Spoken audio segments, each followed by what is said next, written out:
Yeah, you know what it is. Put it down like a Glock when it comes. Yeah, that's one of my favorite songs by our guest today, man. I'm really excited to get this popping, man. Um, Kind of was a household name in the upper underground, you know what I'm saying, community back in the day. And we gonna get into who we got on the show today. But before we get started, I want y'all to share and I want y'all to comment and whatnot at Seed Talk, get those algorithms going, Seed Talk, stuff to make your seed walk. And make sure y'all donate, man. And I'll see if our guest wants to, put something in the comments when this airs, and if you want to put your tags out there for people to for donate. But I'm at Cash App and I'm at Venmo. I'll put it up there and whatnot. And yeah, please share and comment, man. We're trying to we do something really good and unique here, on Seed Talk, and it's just raw, you know what I'm saying, and I'm sure that our guest is going to talk about, what it means to be, what I'm saying, a raw MC, a raw, what I'm saying, just creator and whatnot. I really admire the work, man. Why don't you just go ahead and tell them who you are, man? It's MC work with a lot of people, man, and just really happy to have Mykil Miers in the house today, man. It's great having you here, man. Likewise, man. It's good to be here, man. I appreciate the invite. Yeah, man. Go by the name of Mykil Miers, and once upon a time, I was one of the cool kids in rap. Back when underground radio or college radio was a thing, and yeah, been in the game since 93, 94, and came up in the second wave of what I call the golden era underground hip hop, and yeah, I've been pretty fortunate, man, over the last 20 plus years to really be a mainstay in the scene. Yeah, man. Mykil Miers, man, on the show, man. Shout out to him. And we gonna get really into it. Y'all might not, you might be familiar with him or not. I think me and Mykil Miers, we're pretty much the same age. I'm 48, but I just remember growing up, a younger cat before I got married, before I had children. I had those aspirations and those visions to get signed. And I Sure. remember came a long way, man, doing stuff on ADAT. I still got an ASR 10, making your own beats and, out there selling Right. those CDs, going into those talent showcases and the talent. I remember there's back in the day, they used to come to your town and used to stand in line and you have your CD and you sit in front of a like a record label rep and that you play your, song. They listen to it for like 10 seconds. They go and say, oh, this you? Okay, all right, next. And then some people like they make it, you know what I'm saying? And end up, getting some placements or getting signed or whatnot. And I just remember, growing up, listening to you, you know what I'm saying? Like, oh man, this guy's got songs with Freddie Fox, Right. Planet Right. Asia. You had all kinds of songs out there, and we just really, we looked up to you coming out of that California, representing the West Coast, hieroglyphics. Sure. There was you came from a cloth of MCs that didn't rhyme like the quote unquote stereotypical West Coast gangster, you know what I'm saying, Right. MC, which I don't like the title at all. Um, just talk about a little bit how you got into the game, where you grew up in Cali. I don't even know if you were born there or whatnot, or if you're a migrant, Yeah, because for I'm a sure, migrant. man. Yeah. Yeah, and I was born in South Central, man. I was born in South Central LA. I moved to Carson when I was 4 or 5 years old. A city called Carson, which is right next to Long Beach, right next to Compton. I grew up in the same neighborhood as Razcaz. So how I kind of got in the game was kind of primarily through him, and just really just kind of more or less being a tag along for a minute. You know what I'm saying? And they needed a ride to the Wake Up Show, the world famous Wake Up Show with King Tech and Sway, and yeah, had a thing called 11 o'clock battles, and I was lucky enough to get on, and I did good enough for them to ask me back. That was about '94. You know what I'm saying? And so I stayed, pretty much active in the scene.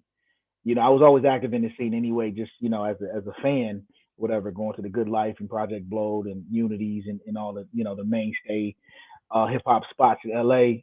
But during that time, man, it was just a different time. When I was on the come up, it was people like Dilated Peoples and Jurassic Five and People Under the Stairs and Planet Asia and Rasco and a lot of the cats that kind of became mainstays out of that underground resurgence. Um, I just happened to be part of that class, man. And so, um, yeah, like you said in the beginning, it was a lot different back then. We used to go from the radio show to the record company office. You know what I'm saying? Freestyle in front of the A&Rs and all that other stuff, man. Send CDs and tapes and DATs and whatnot. So it's definitely different now than it was back then. But those were good times, man. It gave you an opportunity, man, because you had so little, so you had to be creative. You know what I'm saying? So you had to be creative. You had to be creative with your time. You know what I'm saying? It would cost you $300-400 for 3 hours in the studio. You had to get a 2-inch reel. You know what I'm saying? You had to lay empty. You know what I mean? You had to do that. They had like me. My MP only had two outputs, so I had to run that track back as many times as I could. You know what I mean? To get all the sounds in. Um, and so, but in that, we learned to be creative, man. And so I think I was lucky enough to become, you know, be pretty consistent out of that era. Yeah, man. Man, it's a lot to unpack right there, Mike. Dang, man. I mean, you just okay. Look, where do I want to start at? Because I immediately want to ask you, how is it? How do you see the younger folks these days? How they make music? How it's different now? The uploading and the streaming stuff. But I'm gonna ask that after I ask this question. All You right. said a very, very um prominent and legendary place. You said the Good Life, and I just Right. remember the stories of people. The Good Life really put LA from where I'm from. I'm born in Cleveland, raised in Cincinnati, came here when I was like Oh, bet. 12, and so I'm a Seattle cat, man. You know what I'm Okay. saying? So Mix-a-Lot, Malcolm Moore, Butterfly, Ishmael Butler, That'd be the Vitamin D, 206, right? yeah, Vitamin D, Jake One, DJ Topspin. These are all my partners. Right. Vitamin D is like my mentor on that ASR 10. He showed me how to get busy on that. But when Indeed. you say the Good Life, for me, I never made it down there, man. You know what I'm saying? There's a couple spots in the Bay, that you had to pay tribute to. You had to Right. pay tribute to as a digger. You had to pay tribute to Rasputin, and Right. there's another record store down there, Aniba Records. But for LA, Yeah. it was the Good Life.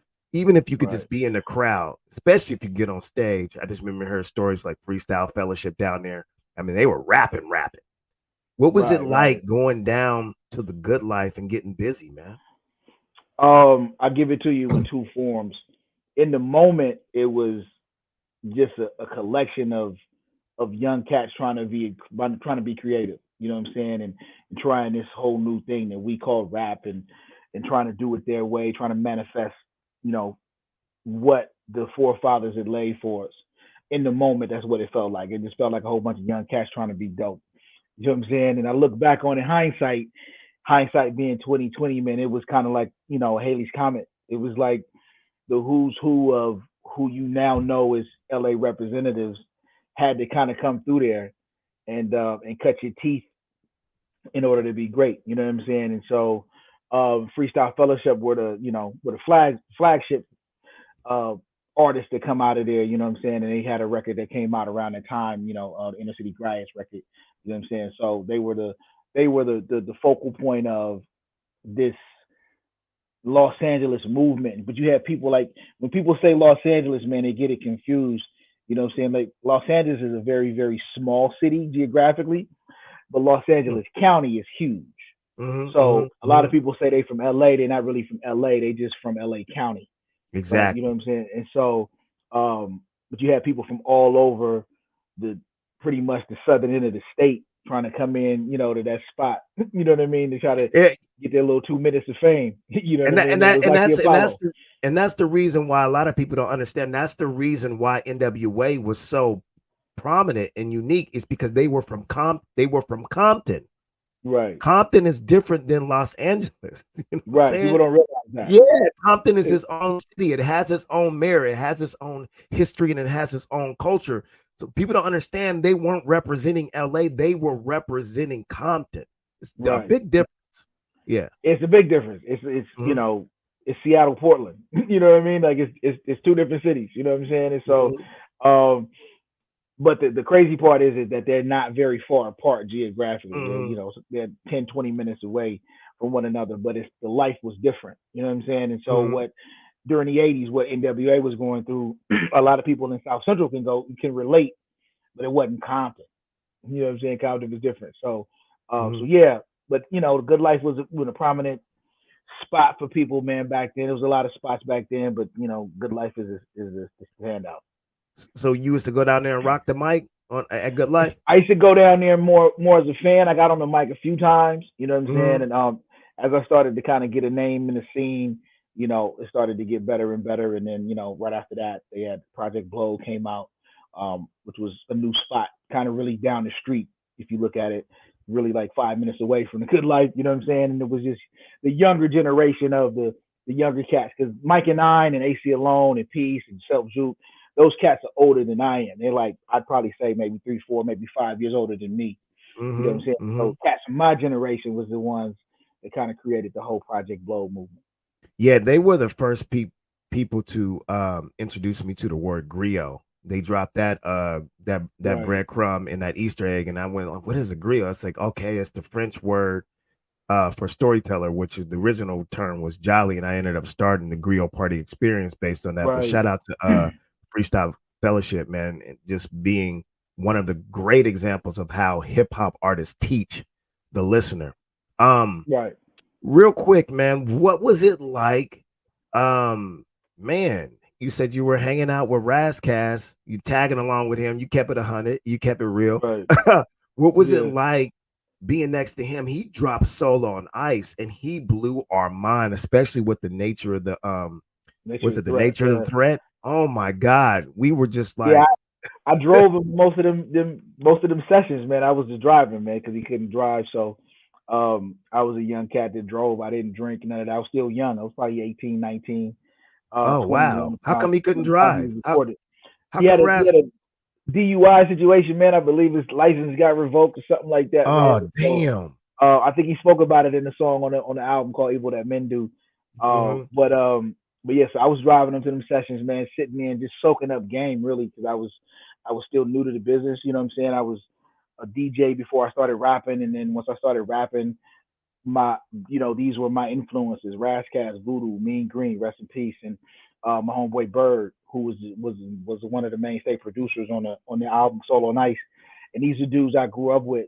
Bird and I played t-ball together. You know what I'm saying? And Razzcast was a little older than me, but you see him around the city. He used to dance all the time. So um, when he went to jail and came back, he was Razzcast. I was they brother like, you know who Razzcast is? I was like, I don't know no Razzcast. I know Raisin.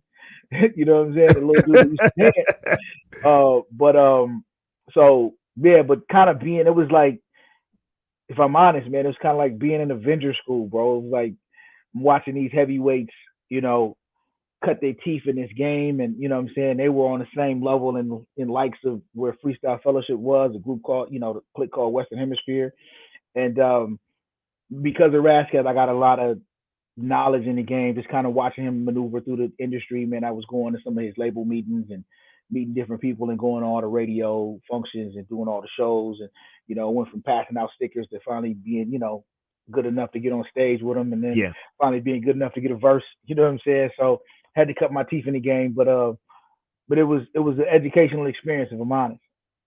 Um, what's your relationship now with Raz? We could. You know what I'm saying? It Hmm. was, when the Western Hemisphere kind of fell out, I was kind of collateral damage in that. But I ain't Hmm. never really had an issue with Razkaz, and I don't think he ever really personally had an issue with me. I was kind of a victim of circumstance. But last time I spoke to him, it was all good. We had a couple shows together a couple years ago before COVID, and Hmm. we chopped it up. It's all love. Mm. You know, I, you know, what were you thinking, man, when this whole thing between him and the game? You know, I know, I'm sure you got wind of that, right? It was this Some LA big. shit. Some Yeah, LA yeah. I shit. wanted that. Thank you for saying that because that's what I was really trying to say. It's like, what is that like growing up in such a competitive city when it comes to hip hop and rhymers? I mean, there's so many good ones. When you say When you, that's some LA shit, yeah, it's what do some you LA mean by shit. that? It's LA is a fickle place. You know what I'm saying? For it's like it's very limited space, especially back then, and that's the difference between like today's generation of hip hoppers and us back then. It was like you go all the way back to the beginnings, to run DMCs, there was very limited space for anybody, for more than one or two people or one or two groups to be at the top, right? And so in our day, it was like it was only five of us that was gonna get a record deal out of this underground thing. You know what I'm saying? And so it was dog eat dog. It was everybody was cutthroat, and so when you somebody like Game and you very braggadocious and you talk about being the West Coast savior, you know what I'm saying, that people can feel some kind of way about that, especially people who came before him. You know what I'm Mm. saying, and Razzcast would be one of them dudes. So it was a lot of ego involved, a lot of alcohol involved as well. So uh, you know Yeah, yeah. They had a couple that's how they confrontations, got I think. there. I think they had a How they couple got there like confrontations, that. man. Yeah, Yeah, Raz says he got snuffed and stuff, but it would- you know it would really be dope to see those two on a song. They are so just you know uh lyrically, what I'm saying, profound, man. Those and robust, man. Those guys get right, busy, man. Jesus, man. Woo. for Um, sure, for sure. what's your relationship with the game? You got one? I met the Game man back when he was Chuck Taylor. Okay. He used to play basketball with my little brother. Um, Yeah. I used to have my garage at my pop's house, man, was like the spot to go to cipher out. So like him and Bishop Lamont, when they was just young cats, man, still in high school, used to come Hmm. through there and cut their teeth with us. I haven't seen him since then. You know what I'm saying? It's Mm. been years. I haven't seen him Yeah, since that's he's a been, long time. quote unquote the Game. But I'm sure it's all love though. The game got connection, man, to Washington State, man. A word? He got a scholarship at Washington Yeah, State University playing hoop, for man. sure. For sure. And Yeah, no, he used to play hoop. He was really good at hoop. yeah, man, there's some rumors, but he got kicked off the team. He got kicked out, I let him tell it, but Right. the I ain't rumors is surprised. out there. Yeah. But man, shout out to the game, man. He's one of my No doubt. he gets busy, man. He's one of my favorite artists in general, just because he's nice with that pen and he takes spitting very, very seriously, man. So shout out to the game, man. Indeed. Um and shout out to Razzcast, man. It's just like he was one of my favorite MCs for a while. And I think at one point, even if it was for a month or two, I felt like he was the dopest MC on the planet because that nature of the threat is, and I finally got to see him do that song in person probably like maybe 5 years ago. Uh huh. Um, two things. Number one, um, man, Mike, man, his memory is impeccable. Like he was flowing that whole song. Indeed. Um, and he didn't look necessarily sober when he was doing it. It was Yeah. at a bar. No, no, no, shut up. He wasn't being irresponsible or Right. Right. inappropriate. Right. I'm just saying that's how nice he is. And Right. then the second thing is I kind of felt some kind of way about this because when you come to, I don't know how many, you probably did a lot of shows in Seattle because you on the West Coast, and probably when you're Yeah. doing your tour and whatnot. I think I remember seeing you on flyers coming up, but Yeah. it's all white almost, man. It's a predominantly white crowd, For sure. and the nature of the threat. It's a tough Uh, song to do. yeah, yeah, it is. But the stuff he was apologizing for was like the facts of the part. Like he Right. would say Right. certain Right. things, but if you do your research on it, there might be some stuff in there. You know what I'm saying, for poetic. You know what I'm saying, justice and whatnot. Just. But for the most part, the stuff he was saying about white folks is pretty much true historically. And he apologized. He said, Yeah. "Oh, man, I ain't gonna do this Yeah. song for you guys, man. I Man, just had." that's disappointing to hear. That's disappointing to hear, man. I would have, I Yeah, would have yeah, thought he. but yeah, he's nice though. Um, so Indeed.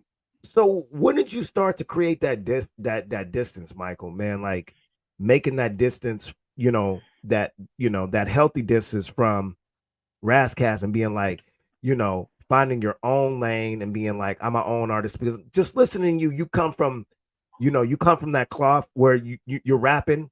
You have Right. that very unique baritone sounding, kind of like it, not the same as like a Charlie Tuna. Y'all have deeper voices, Right. like Right. Right. Exhibit.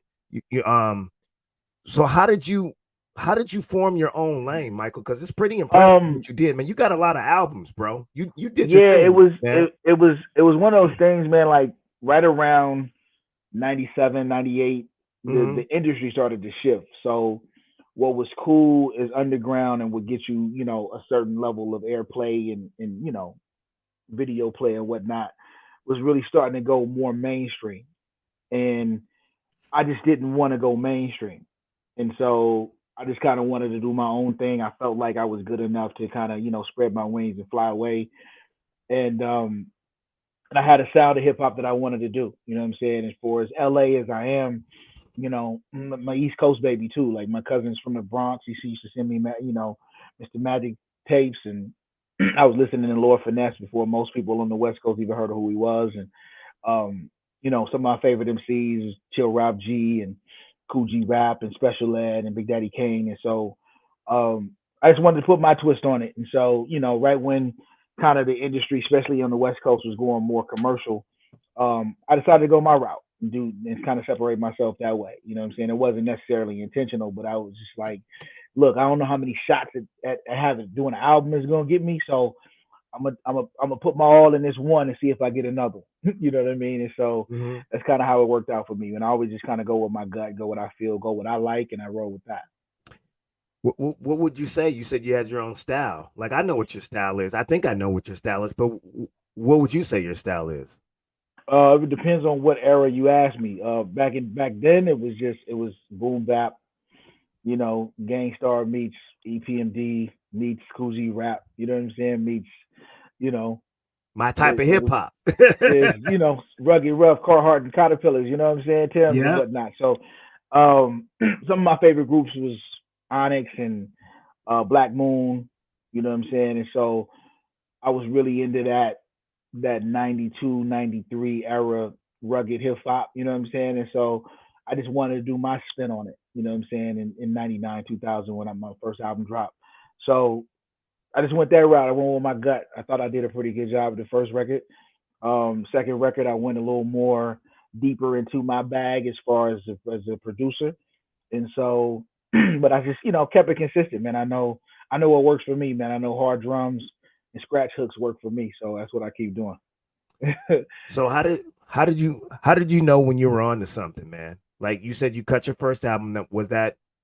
That first album was that? Did you get signed with that first album, or you were So independent? So tell us I was tell us the story, man. yeah, so 96 Razzcast album dropped 96. Voodoo's album dropped 97. Mean Green's album dropped 97. So I was kind of hot on the scene. Wake Up Show was bubbling for me. I had a lot of label deals in play.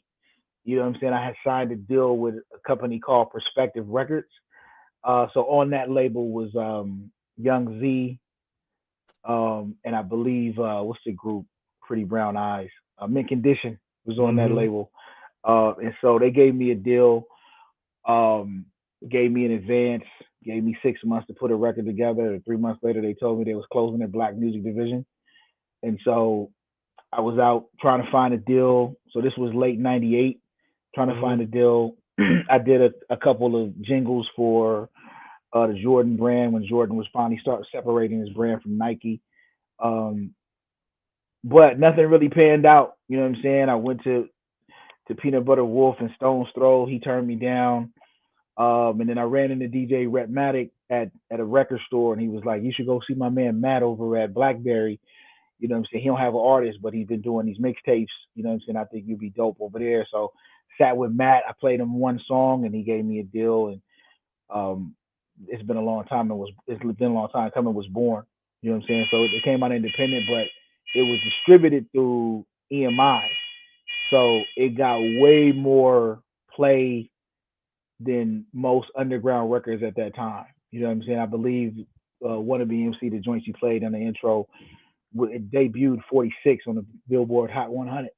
So, who knew that wasn't the goal? But you know what I'm saying? But it was EMI put their work into it. I did a lot of touring with like a lot of alternative groups. Then I did like the Vans tour, Warp Tour, and Lollapalooza. I opened up for Weezer and Green Day, and found out I had a skateboard following. So, who That's knew? Like I dope. said, those things weren't in the cards, but they worked out. I think I hosted the very first X Games back then. You know what I'm saying? So I had a pretty good run in the beginning, and a lot of it was really, just I was just caught up in the whirlwind of just having shit to do. Yeah. Can you talk? Not to get all up in your pockets and turn them inside out, man, but just for the education value of it. Can you talk about these record deals you did? Like, what was the difference? Like, and compare like the first deal you got, you know, and like I'm sure they gave you an advance and you had to like, whatever. Yeah, yeah, yeah, yeah. And The and first deal I then got, and then they shut it it, down. And then the second deal, you had to wait for some years. You kept grinding. You got a second deal. Like the difference between the two deals, and what was the criteria for it, and if you could educate yeah. So the the people on first that. deal was, it was a standard, hip hop artist contract back then. I believe my advance was 60,000. Mm, Um, they gave me 30,000 in cash and a check for 30,000. And then, I was supposed to use some of that to, record studio and all time. that type of Mhm. stuff, studio time and whatnot. And so I never really got the fruits of that. I got the 60, and they was like, all right, we out, man. You keep that. Good luck. Whatever songs you got, you can use that for demos. We That's dope. apologize. So in the moment it sucked, but like long term, it was like it was a blessing in Hell disguise. yeah. They And let you then walk away with 60 they let grand me and you walk didn't have to away. pay them back. I didn't have to pay it back, nothing. And I got, I think I recorded about 8, 9 songs before they shut the water off. So, um, but then the second deal was the independent deal. I believe the advance was like $10,000 advance, and then I got a foreign licensing deal. And so hindsight 2020, man, if I'd have known that my records would be that big in Europe, I wouldn't have signed for so less. Like I would have got way more because my records killed overseas, way better than they did here. You know what I'm saying? Like I believe my second record sold like some 400,000 units. You know what I'm saying? And mostly vinyl because That's they buy dope. vinyl in Europe. But to your point though, so it was, I signed a $10,000 advance deal. I was getting like 30 points per record, so that breaks down as some close to $4 or $5 per record, which was a big deal. It was an independent Yeah, label, that's so a lot. that wasn't too irregular then. Hmm. I kept my publishing. That was always big to me. I was always up on that. Freddie Fox taught me that, to be honest. Um, and so yeah, the second deal was pretty much the same. I think I got a $15,000 advance because the first record did so well, and then the foreign licensing was like another 60, 70 grand. Um, and yeah, it was, then I learned I can make publishing money off of shows if the venues were registered. So I started seeking deals or seeking, promoters that promoted certain clubs that was registered with ASCAP and BMI, so I can get paid for the shows extra on top of what the promoter paid. So, um, so yeah, I learned the game quick. I had a lot of deals I turned down a lot of deals. I turned down a Def Jam deal. Um, I turned down uh, I forget the name of that label then, Geffen deal. Why why Um, why why'd you turn these labels why'd you turn these deals down, man? they was trying to give me they was trying to give me like 20,000, $30,000, but then I didn't keep my publishing. They kept my Mm, publishing. And so I was always big on keeping my publishing. That's one rule I learned early in the game is that you got to keep your publishing, man. That's where if you don't believe me, ask Sir Mix a lot about yeah. publishing. You Yeah. dig? So, But he not that found I he found those ringtones though, boy. That boy made a whole bunch of right. money off those He damn made a ringtones. basket full of money off of ringtone. So, but like it's little things like that, man. Is what publishing looks like. What a writer, what a composer is. Those things that you just kind of you kind of learn on the fly. Back in my day, you have access to that information now, so the younger kids should be able to know that going into a situation. Mm. Why do you think that they took to your music in the UK and Europe more than so the America? Um, I didn't know it then, but after touring Europe for some 15 years now, it it came the music that I made in that era that they heard it. It was like their for us. It was like their 88 to 93. You know what I'm saying? Hmm. So it was like some people like some of the dopest comments I've ever got from the European fans is that they learned English off my records. You know what I'm saying? And so, and it's for them it's authentic boom bap hip hop, organic hip hop, and they gravitated to that. A lot of those kids were like 14, 15, and it was their first introduction to hip hop, and it was me.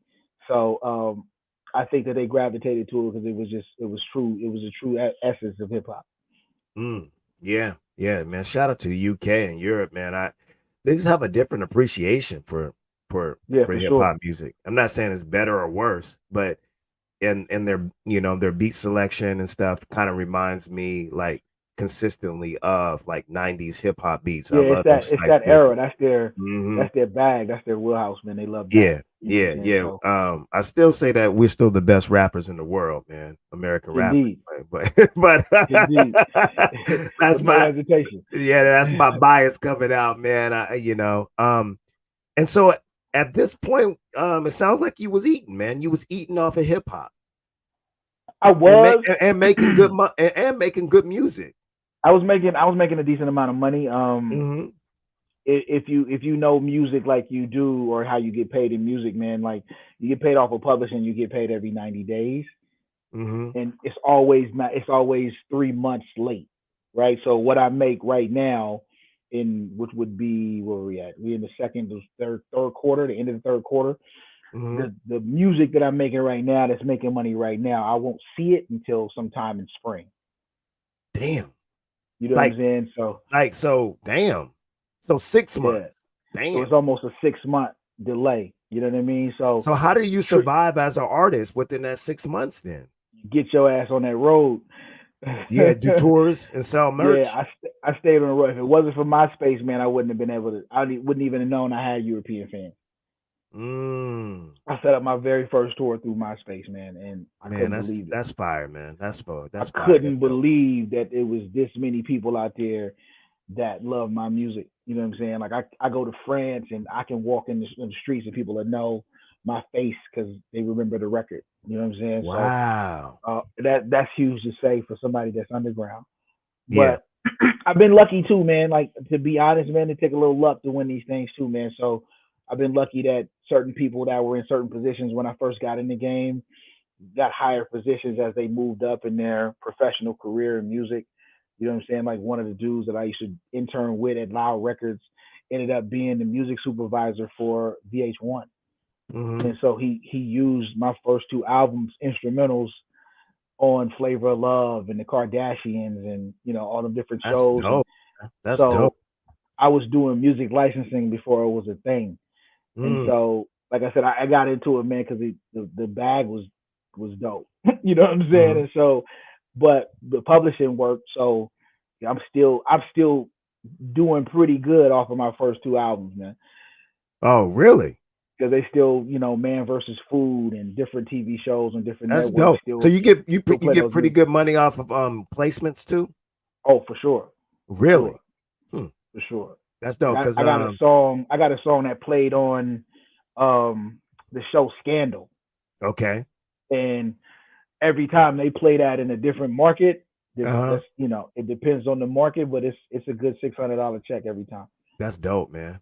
That's dope, man. That's dope. I appreciate you educating our artists. I got a friend that grew up in Seattle. His name's Doomy, and Hmm. he goes by Dre's. He's actually down in SoCal right now. I think he's in LA, but he gets some placements. Like you'll see him on that one show. I think it's called All American. He got a placement Right. there. He gets placements all over Yeah. the place, and I I did always I like, did some writing for one of the characters on that show too.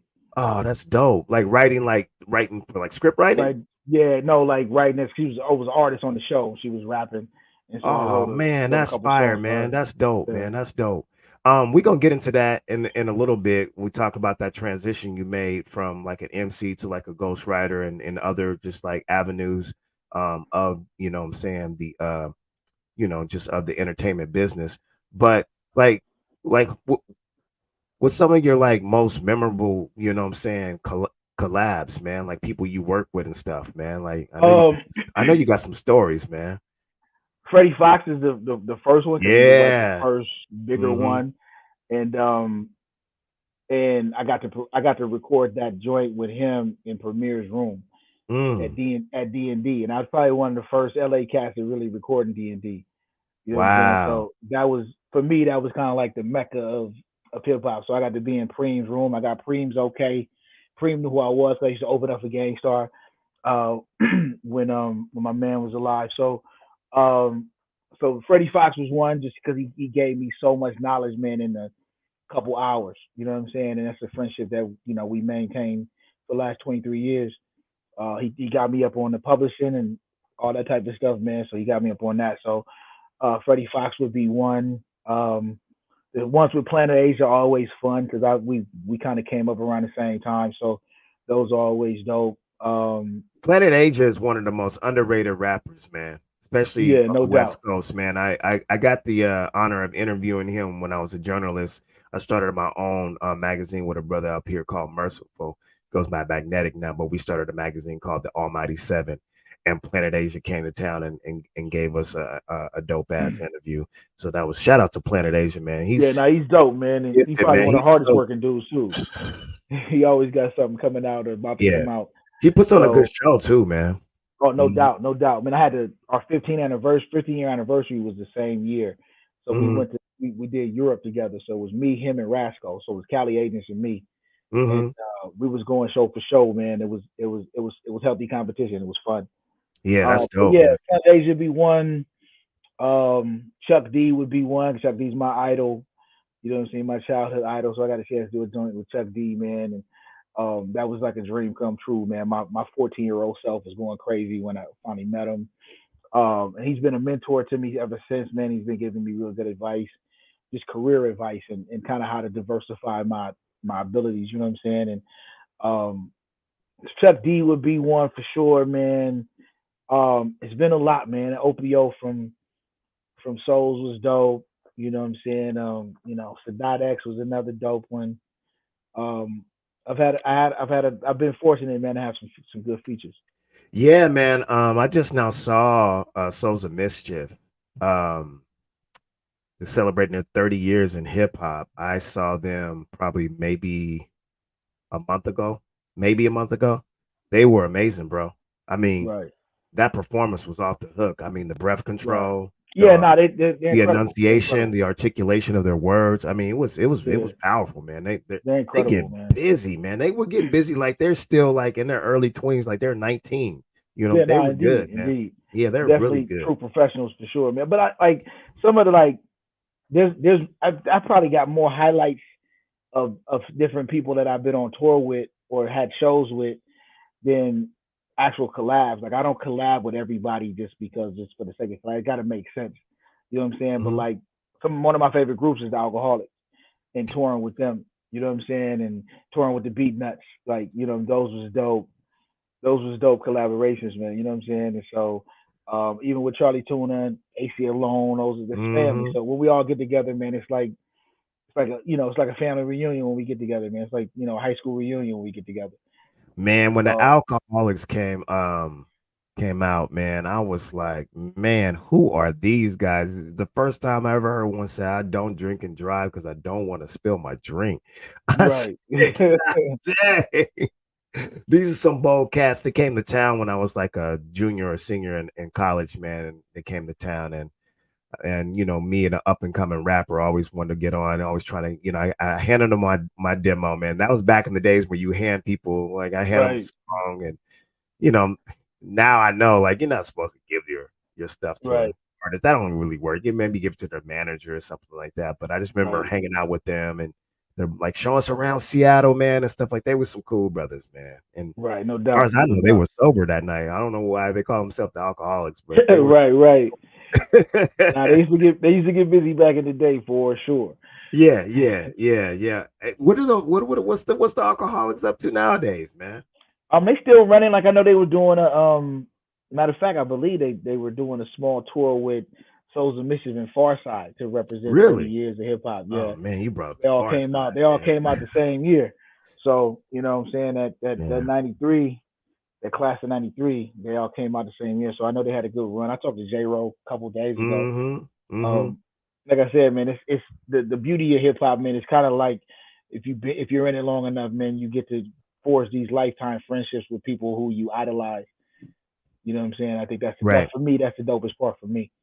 I want to get to the point. I'm gonna ask you this question, but I want to transition after I ask you this question of like when did it change? You know what I'm saying? When you had to make that transition, you know what I'm saying? But I wanted to Right. ask, like, who haven't you worked with that you were always trying to work with, like that's on your list, man, that you never got a chance to work with? Two names, Pharaoh Monch. We can never, like, our birthday is the same day. Like, we Uh-huh. talk all the time, man. We just can never, the timing don't never work out right. For Hmm. whatever reason, it don't never work out right, man. He's one. Um, DJ Premier, we've been talking about doing a record since probably, I don't know, 98. And it just Okay. never, for whatever reason, it just don't come together. Um, and then it's, I don't know, so many, man. I like so many different people, man. But those would be the top two of my list, though. Pharaoh Monch and DJ Premier, So man. you And Pete Rock yeah, to this okay. day. Y'all both Scorpios then, you and Yeah, Pharaoh. we 31st, man. October, Yeah. bro. Yeah, man. And that's E42. He is Scorpio too. Yeah. Yeah, for sure, Yeah, yeah. for sure. Yeah, man. That was a man. You a brave man. You trying to get on the track with Pharaoh, man, boy. You better make sure Yeah. that pen is right Oh, that day. insane. I got to make sure I'm on point.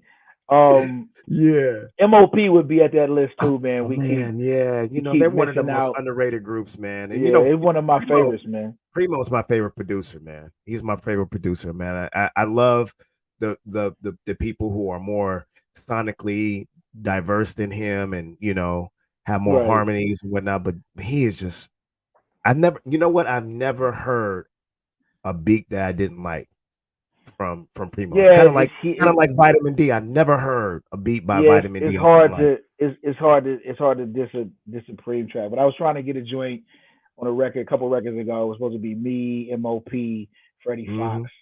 with Primo on the beat, and we just couldn't. The timing wasn't right. I think Primo was in Europe at the time. MOP was on the road. I think Fame was sick at the time, so it just we couldn't get the timing to work out right, man. And I didn't So want to do Mike, it. it ain't as Yeah. easy as just you don't got just Preem's number. Say, hey man, slide me one of those beats, man, and let me rhyme over it, and then we can figure it out what we gonna do with that. It's not that I easy for mean, you. it could be, but I want to be in the studio with these cats. Yeah, I don't want to do it where I get you send me a beat, send me an MP3, I do my verse and send it to them. I do a verse. I yeah, mean, yeah, yeah. it'll probably end up that way, but that's not the way I want to do it. Okay, okay. All right, let's talk about, man, like why did stop, man? Why did you stop being like a? It sounded like you were a full-time MC. Why did you stop doing that, and how did you know it was time for you to get out and transition into education, man? That was the thing. I really didn't stop. I just stopped worrying about trying to sell records. You know what I'm saying? I started doing the music licensing, and then I started doing some music supervision. I started ghostwriting and all that type of stuff, man. So I started doing that, and that paid way more money than me being in the front of the mic. So I just went that route. You know what I'm saying? And so I got married, had kids 13 years ago, and um, being on the road just wasn't as advantageous for me as it used to be. You know what I'm saying? Like being gone 5, 6 months out the year just wasn't advantageous for a healthy It's marriage. not good. So, For, yeah, exactly. so um, I was teaching when I first started. So I've always been in education, man. It just it wasn't really until recently that I kind of put the two worlds together. I've been living this double life as an educator here and an MC there for 20 years, and then it just finally decided. It really what happened is it caught up with me. Hey, so you It so caught you up did with the me. whole you were an MC and going to college? Yeah, for sure. Where'd you go? I went to several schools, but I went to El Camino Community College where I met and got reintroduced to Razzcast at. I went to Cal State Dominguez and I went to UCLA, to UNLV out of high school. Wow. Um, so I did that and then started teaching. I was subbing for years and then I worked in probation for 17 years while I was still putting records out. Yeah, that's dope, man. That sounds a lot like my story. So when I came up, I wanted to be an entertainer. Whether I used to do stand up. I had my own agent when I was like 18. I was doing shows at the NCO club. I had no business being in there legally, Right, and then had children and I got married and I said the same thing you said, man. This is not gonna work, man. Me trying to get signed and do all this. So I just right, went into education, man, and went into the Seattle Public Schools. First, start off as a classified employee, like a homeschool coordinator, just a liaison between the home and the school. And then went to right. security. And then I went after my divorce. I went back to school, got my master's in teaching, and then Right. got that, and then went into being got my principal certificate. Now I'm a principal, and Right. No, that's so dope. yeah, man. And so I wanted to ask you, man, what's it like being an artist and an educator? Because I can tell you right now, if you Google my name right now, uh, rapping principal, you could see what I've been going through. Like they found my Right. stuff. They found my stuff. They saw, some of my songs. I curse very rarely on my tracks, but they found my stuff, and some people were upset, and they went to the school district, and the school district, supported me and my right to freedom of speech and stuff. But um, it's an ongoing battle for me of like always having to censor myself and really push Right. myself. It just makes me even more creative. But what was it So, like so for you being he, an MC, an artist, and an educator? it's always been tricky, but like in the beginning, it was dope because I was on the radio. So, I was in the magazines when that was a thing, you know what I'm saying? So the kids was like, oh, yeah, my teacher's blah, blah, blah. And then in the juvenile halls, it really didn't matter. Like the kids knew, but like they would get magazines. They'd be like, oh, look, this old dude, look at this staff, whatever. But then like now, because the kind of music I make isn't really necessarily kid friendly or this generation friendly.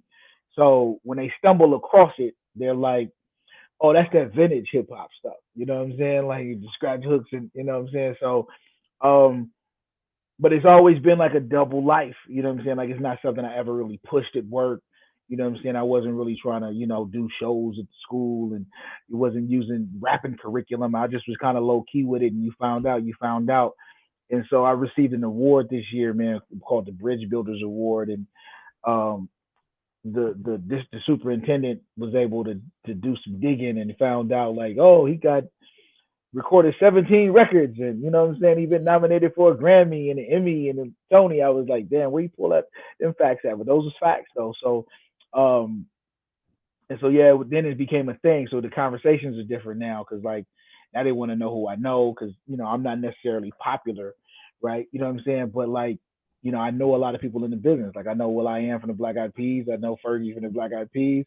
You know what I'm saying? I know Pharrell. I know all these people. So they like who can you get to come up to the district? I was like absolutely nobody. But um but yeah, it's always been a double life kind of thing, man. It wasn't until recently where the two worlds kind of collided, and the kids think it's dope.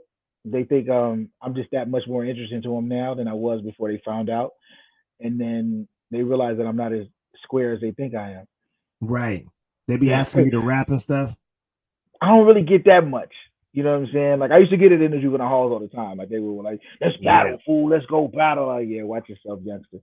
You know Yeah. what I'm saying? But these You kids, would. they don't really feel the kind of hip hop that I do. It's not whack to them. It's just different.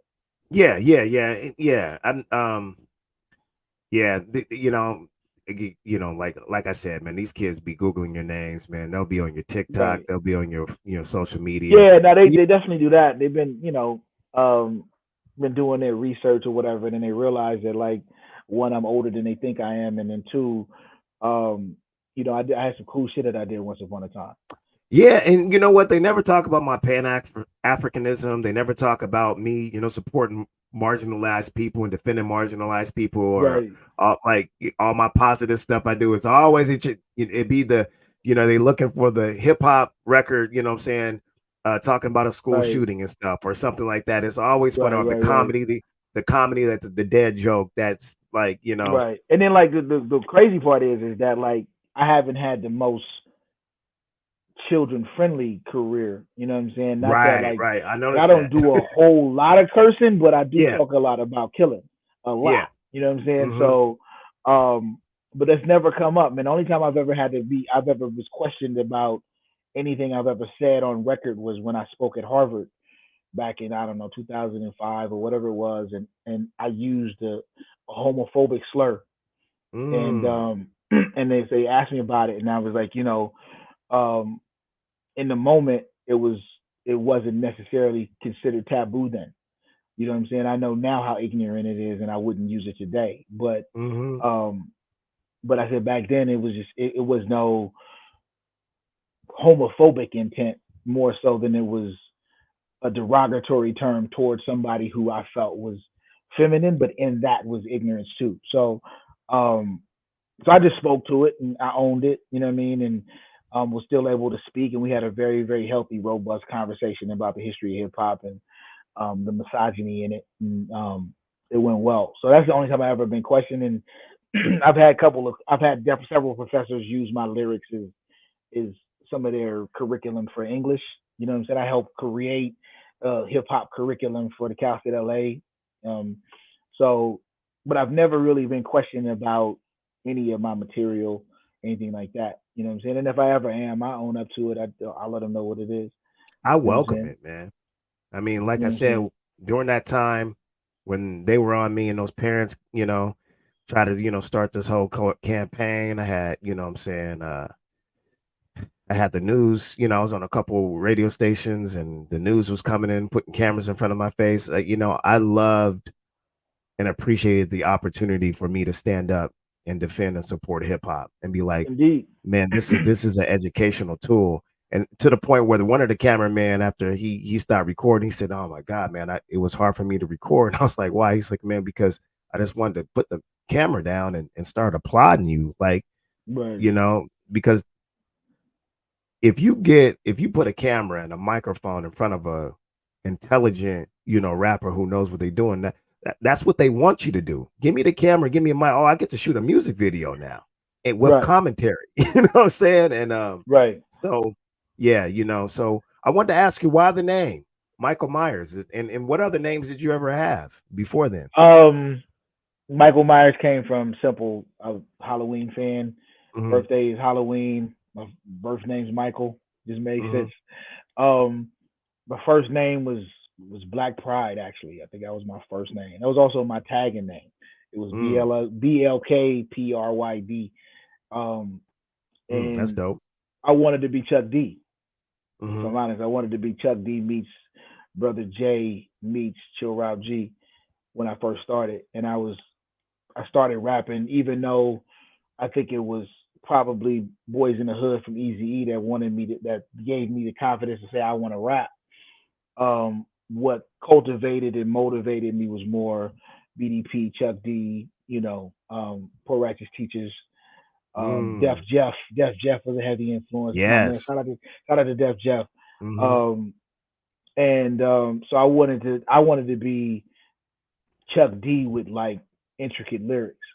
Right. And and then it wasn't until I heard Scarface had a song called Mind of a Lunatic on the first Ghetto Boys record, and he was like something he said. He's like something clicked in my head. Visions of bodies in plastic, and that whole verse I could see it, and so I was Hmm. like, I want to do shit like that.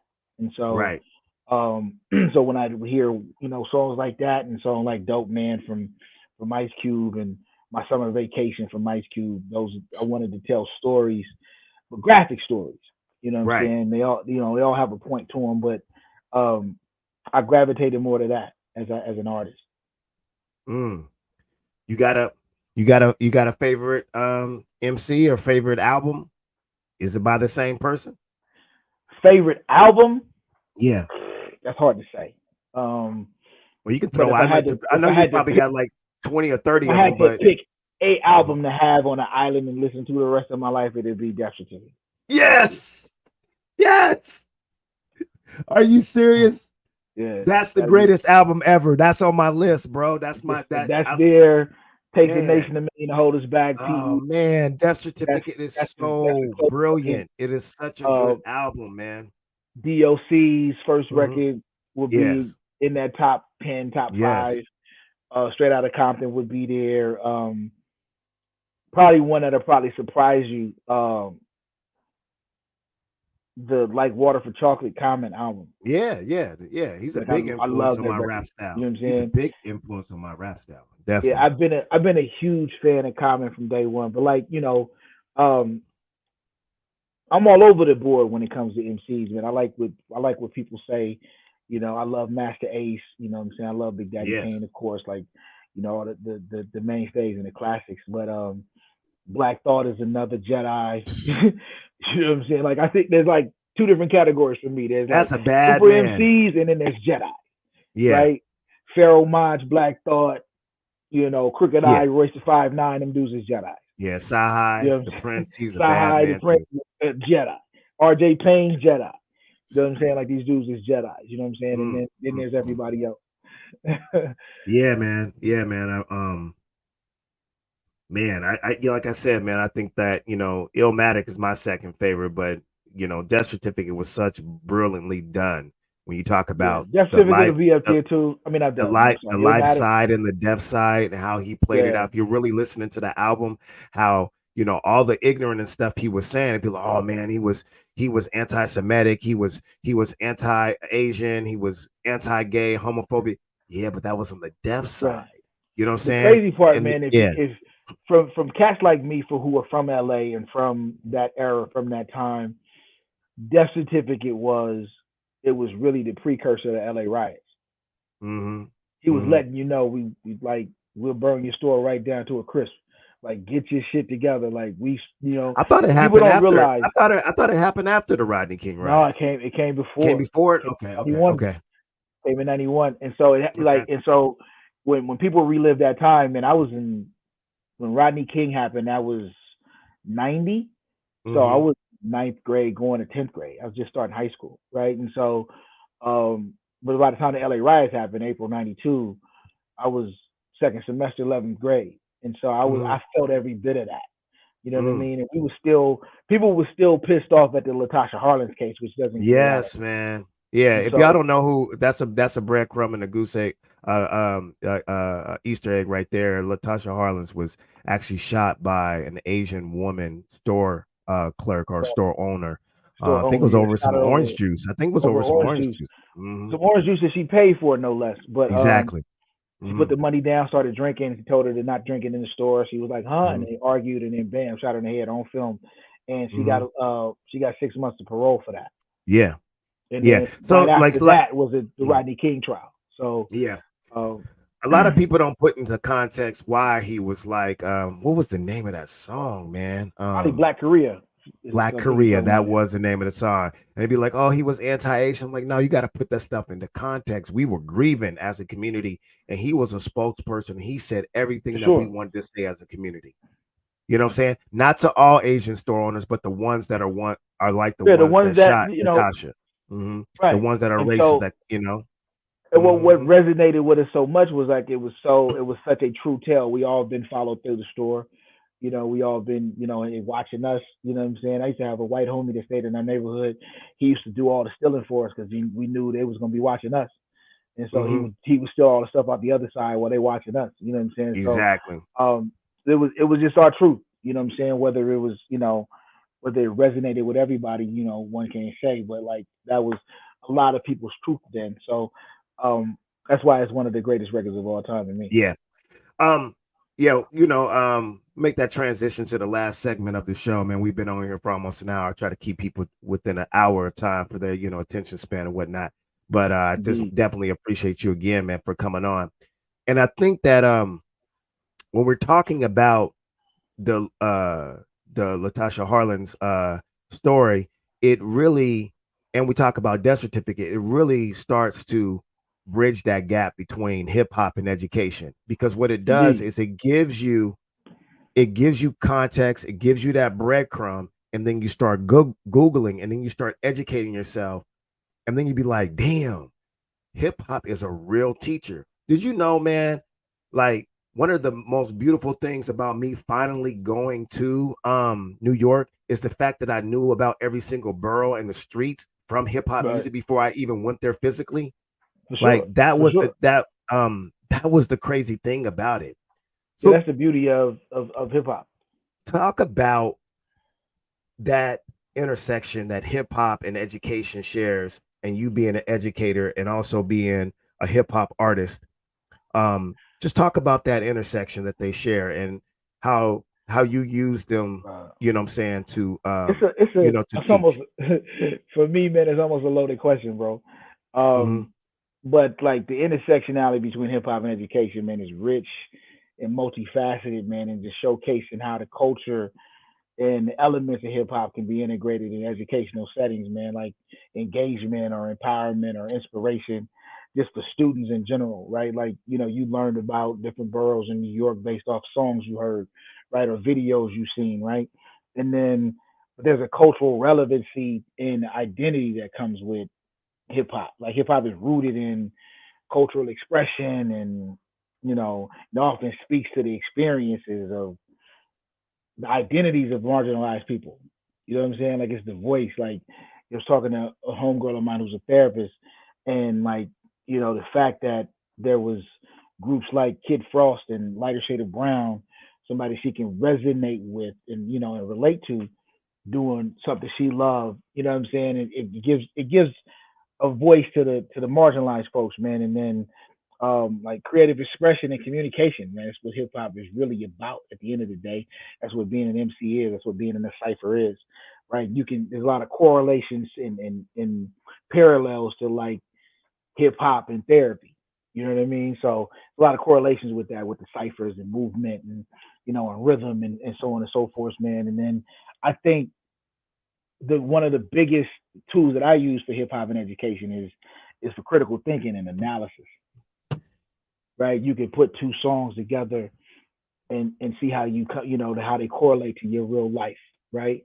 Like you could take Illmatic and break it down lyrically, and you can have you have a whole conversation based off of every song on it. You Yeah, know what I'm that's one saying? of that's man, that might be that's one of the most poetic albums ever made, man. Indeed, right? Or we could take Death Certificate and break down each song and have Hmm. conversations, relevant Yeah, conversations about each topic in each song.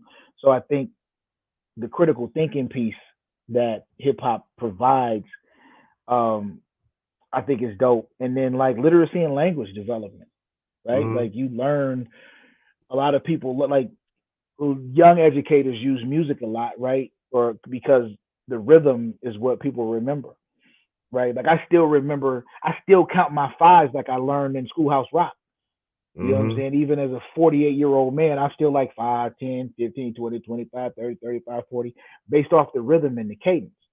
You know what I'm saying? And so hmm, all those songs, the conjunction, junction, all that other stuff, like that stuff still resonates to you 30 hmm. years later because of the rhythm of it. And hip hop does a lot to that. You know what I'm saying? And then civic engagement and social justice, if we're talking about death certificate, you know what I'm saying?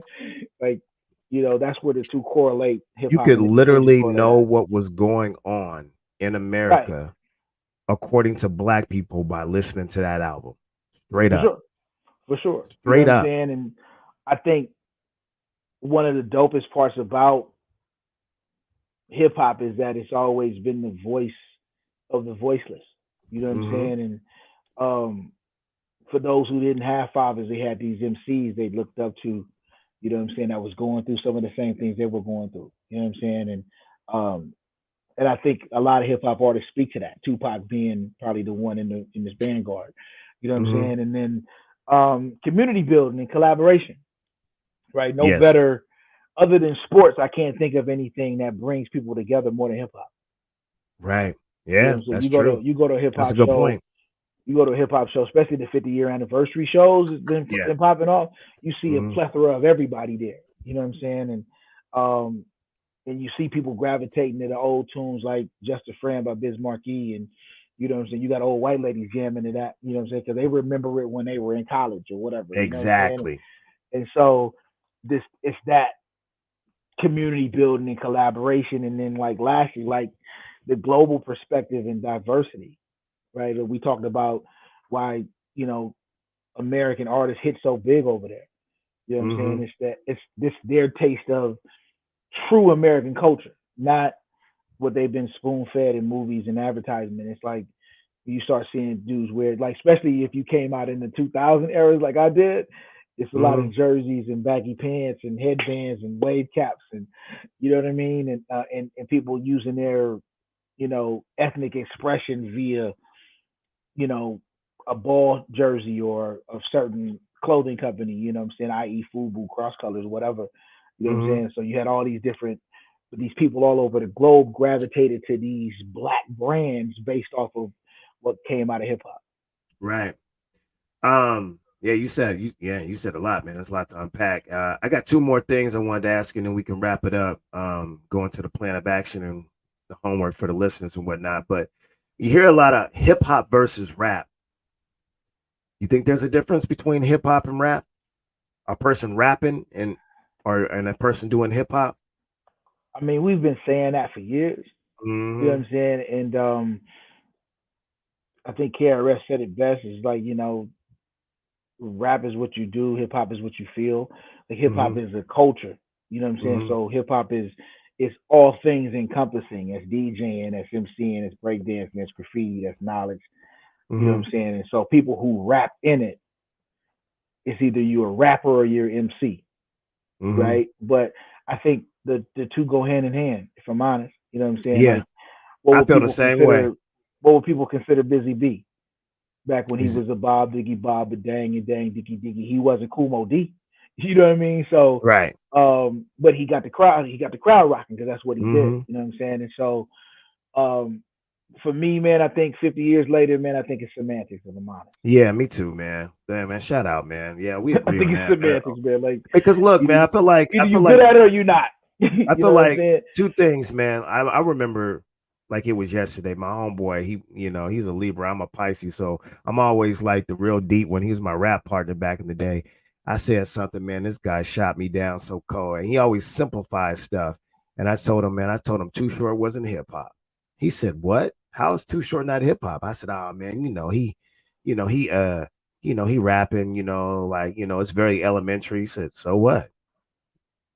Right. He's not hip hop. He's selling albums out of the trunk of his car, and he got scratch. Well, you got to have scratching on, and doing all. He got people. He got scratching on his albums Right. too. And I was like, I had to come to the realization, Mike, that I was being a hip hop elitist, and I was calling him not hip hop because at the time I didn't truly appreciate him. Now I do. Indeed. I do. Indeed. It was simply because I didn't like him. I just didn't. Right. I mean, I liked I didn't wait. Let me go back. I didn't like the fact that he was such a simple rapper, but now I appreciate that now. When Blow the Whistle comes on, Life is Too Short, all Right. those different songs, and be like, it makes sense to me now. Now he's Right. totally hip hop, especially But like from the I said, entrepreneur. it's You know, semantics, man, because yes, it's either you good or you not. Either you like them or you don't. Right? It's right. either you Steph Curry, you an immaculate 3-point shooter, or you Jordan Poole. You know what I'm saying? That Hmm. don't make Jordan Poole any less of a basketball player. He's just not a Good point. Good terrific point. 3-point shooter. You know what I'm Good saying? point. So and so some people are lyricists, you know what I'm saying? Your Black Thoughts, your Pharaoh Montes, and some people rap. And that will be, Hmm. E40, Too Short, and you know, half the dudes that's doing it now. Man, I think E40's a lyricist, man. I think your Scorpio brother gets busy. He's one of my favorite rappers, He man. gets down, you know what I'm Yeah, saying? But my like boy gets busy. you're not Yeah, everybody cup of tea, you know what I'm saying? yeah, But neither yeah, is Pharaoh Monch. So, you know what I'm yeah, saying? yeah, So exactly. six in one hand, half dozen in the other. Last question before we wrap it up, man. And I mean, if you're able, man, soon, man, what I'm saying, we could do a part two and just talk since we already did the introduction, got all that home, the house cleaning out the way and the homework out of the way. We can just talk about these hip hop debates and whatnot. But a lot of talk has been coming out with a lot of and they started saying this a lot when Southern hip hop was really big. And now they're saying it again with a lot of the explosion of these women doing a lot of promiscuous rap or sex worker rap. They're saying like the Sukiana and Sexy Red song. I mean, I understand why people would not like it. I don't have a problem with it. I mean, they still rapping. I like the beat. They still Right, rapping. If you just change the lyrics, you probably wouldn't have a problem with it. But people are starting to say, like much like when the South was running things hardcore. I guess the South is kind of still running stuff. But they're saying that hip hop is dead. What's your response when you hear someone say, "Man, hip hop is dead now, man. It's just yeah, whack, it man." it don't die. It's evolved in something that is more commercialized now. But you just have to seek the good shit. You know what I'm saying? Thank you. There's people out there making good records. You know what I'm saying? You just gotta go find it. It's not in your Thank face. you, man. You know what Thank I'm you. saying? And so, like I said, we were fortunate in our age bracket. We were fortunate for your MTV Raps in the basement and all that other stuff.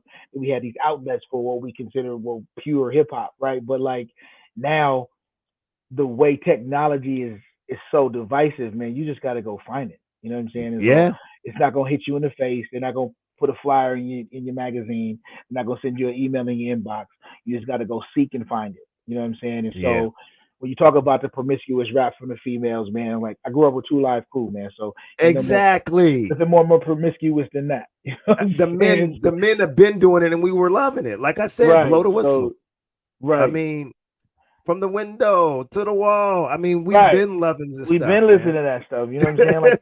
Like we've been having ladies dancing to what men say. Why not them say it? Like to each Yeah, his own. yeah, man. Shout out to you, man. Shout out, man. It's like, man, like, I'm always good. I'm always up for a good debate and whatnot, but I'm also good, man, to agree on some stuff, man. Uh, Indeed. and I think it's because we both educators and we're both hip hoppers and we're artists.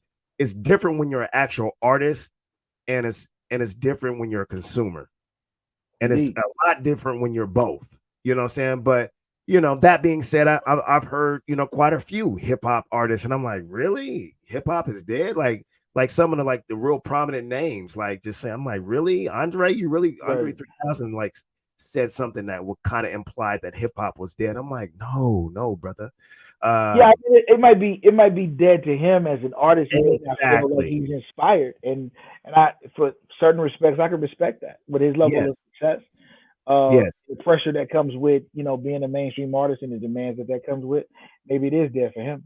Yeah, yeah, totally, totally. And yeah, and then I always remind people when this is the same person that, and I appreciate him for this and I respect him. He admitted, man, he's just like that's the reason why he hasn't come out with no music because he lost his self-esteem when it came to it. He's like, what do I have to offer this craft Right. anymore? You know what I'm saying? So that's why he's running around playing the flute and stuff. You know what I'm saying? Right. So, I mean, Right. I mean, Indeed. he's always been that really, eccentric Been type guy. eccentric, for a while. And like even for me, man, I'm approaching 50. You know what I'm saying? I don't have the same vigor for it as I once did.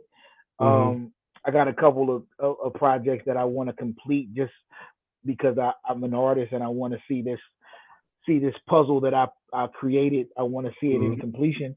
You know what I'm saying? And if it sell two records, I don't really care. But like Right. I want to do it for the artistry sake of it. You know what I'm saying? Because I think these ideas are dope. So I'm gonna put them out and see what it does. But um, after that though, I can't see myself doing another record. Mm. I won't. I'm not saying I won't stop doing music, Yeah. but Yeah. Yeah. selling records, the business of selling records is becoming more and more contentious, and not advantageous if you're trying to make money as an independent artist. Yeah. It's a lot different with the streaming and stuff, huh, Mike? Yeah, it's way different. It's way different. Like I don't Mhm. even I put music on Spotify and the rest of the streaming sites just for promotion. I don't make any money Right. off that. Yeah. See, I you're could you're get a little two different hundred than me, thousand man. streams and We're still get $34. right. So, Yeah, we just have two different experiences, man. I just look up to you, man, and I admire you so much, man, that you're actually able to make money off your music and not have to really. It doesn't sound like you compromise too much of anything, if anything, with your music. It's just you I on there mean, spitting I, I too. I went through a phase where my music started to change. Just as a producer, I wanted to do different Hmm. things, Hmm. but it didn't do well, and then I stuck to my script after that. But I've been pretty fortunate. Like I said, man, I've had people like Chuck D to mentor me, man. I've had some great conversations with cats like Ryan Leslie, who've been in the vanguard of making money independently. You know what I'm saying? And so What you talking I about? just Ryan been, Leslie with Macklemore? yeah. So Hmm. he's been like he one of the smartest cats in the game, right? And Yeah, so having conversations with him with how to really just tap into your fan base. Don't worry about nobody else. You yeah. He got was he's a big component to Macklemore's success, man. You know what I'm indeed, saying? indeed, Shout out to Ryan Leslie, man. He actually went to school for this, man. I think he went to for sure, University of Washington, man. He's no right, for joke. And sure, I don't know whatever happened between him and Ben. That's Macklemore's. yeah, We know him as Ben Haggerty. But I don't know what happened between him and Macklemore and whatnot. But I'm also friends with Owar. He played a lot of the horns on a right, lot of those tracks too. He didn't play the famous horns for a thrift store, but the thrift song. But he played a right. lot of stuff. But Leslie, man, that's kind of surprising, man, that you brought him up. Another Seattle cat, man. Are you familiar Right. with Jake One too? For sure. For Yeah, sure. yeah. He's a bad man.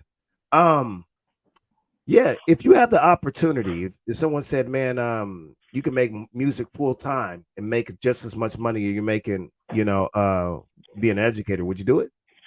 Oh, that's a tough question. Probably not. Probably not. I don't think, Yeah. and I say that only because I only have the experience I have, so Right. I couldn't see myself dedicating a whole day to music and still keep the same interest and passion for it. Yeah, it's tough, man. It's tough. All right, we're gonna wind it down, man. It's been Mykil Miers, man. I would love to have you back on the show, man. He did put his information up. There it is. It's that's his Cash App and that's his Venmo if you want to donate to Mykil Miers and what he got going on. When we talk about everything when we talk about what we've been discussing today and we think about and reflect on it, we do it at the end of every show, man. We have what's called the plan of action here on C Talk.